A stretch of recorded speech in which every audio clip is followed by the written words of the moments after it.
خلافت کہتے کسے؟ خلافت نام ہے حکومت الہیہ کا. اللہ کی حکومت انسان کی خلافت. انسانی حاکمیت کفر ہے. آج بھی نعرہ لگ رہا ہے, آج بھی میں نے پڑھا ہے کسی صاحب کا, سیاسی کارکن کا بیان, عوامی حاکمیت کے قیام تک ہماری جد و جہد جاری رہے گی. یہ نعرہ کفر ہے, کلمہ کفر ہے. حاکمیت صرف اللہ کے لیے. اچھا حاکم اللہ ہے تو انسان کے پاس کیا ہے؟ خلافت.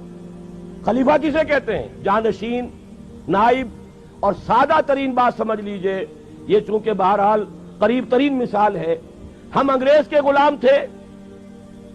بادشاہ کون تھا؟ وہ تو جو بھی بادشاہ تخت انگلستان پر تھا یا جو ملکہ تھی وہی تھی نا. حاکم وہ تھی. وائس رائے ہوتا تھا یہاں.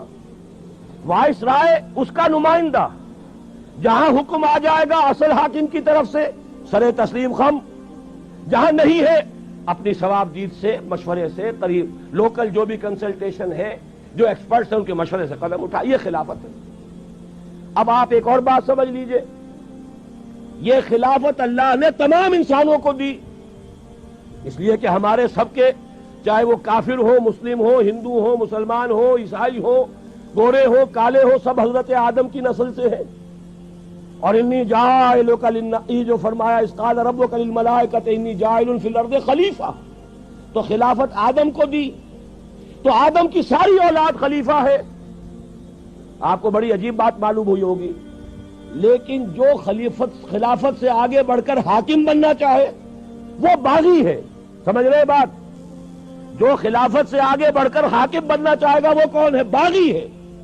لہذا جو تو مسلم ہے, مسلم کے معنی سر تسلیم خم کرنے والا, اللہ کی اطاعت قبول کرنے والا, مسلم خلافت کا حقدار ہے. غیر مسلم باغی ہے. وہ تو در حقیقت اللہ کے خلاف بغاوت کا عالم لے کر کھڑا ہوا ہے. لہذا عملاً خلافت صرف مسلمان کی ہوگی, غیر مسلم کی نہیں ہوگی, اس لیے کہ اس نے خود بغاوت کی. اب اگر بادشاہ کے 2 بیٹے تھے, اورنگزیب کے اگر چند بیٹے تھے, یا کسی اور کے کوئی بیٹے تھے, کسی نے بغاوت کر دی, اب ظاہر بات ہے وہ تو پھر بادشاہ کی عین زندگی کے اندر وہ تو محروم ہو گیا تمام اعزازات سے.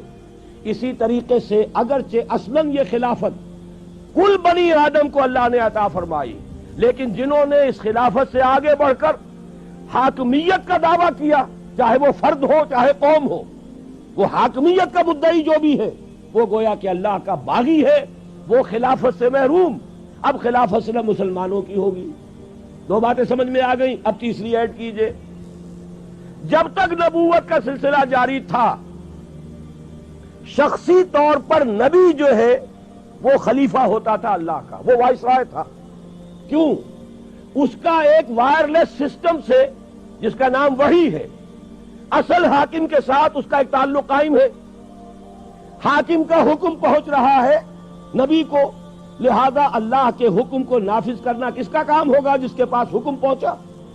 لہذا خلافت پرسنل تھی کہ نبی ہی خلیفہ تھا.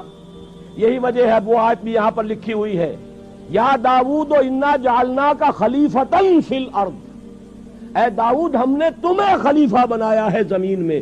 خلیفتن یہ تنکیر ہے, ایک خلیفہ. گویا کہ جب تک نبوت جاری تھی نبی ہی خلیفہ تھا. نبی نمائندہ ہے اللہ کا, نبی کے پاس احکام آ رہے ہیں.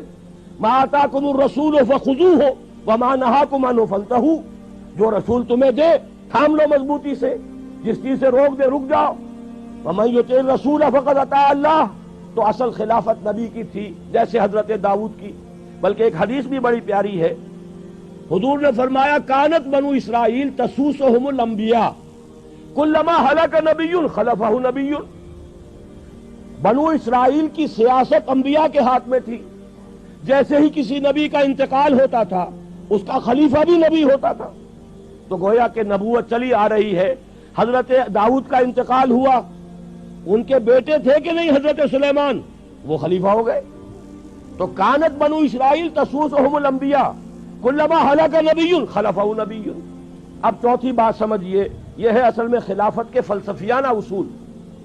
ختم نبوت ہو گئی حضور پر آ کر, اب کسی کا کوئی وائرلیس کنیکشن نہیں ہے اللہ کے ساتھ. وہ تو کتاب اور سنت ہے. اب قرآن میں اللہ کی ہدایت، اللہ کا آخری ہدایت نامہ قرآن، نو انسان پیام آخری حامل او رحمت للعالمین، اور حضور کی سنت اب یہ ہے ہمیشہ کے لیے. لہذا اب خلافت جو ہے شخصی نہیں رہی، امت کی ہو گئی، مسلمانوں کی اجتماعی خلافت ہے. یہی وجہ ہے کہ پھر خلیفہ کو مسلمانوں نے منتخب کیا، مسلمانوں کی رائے سے ابو بکر خلیفہ بنے.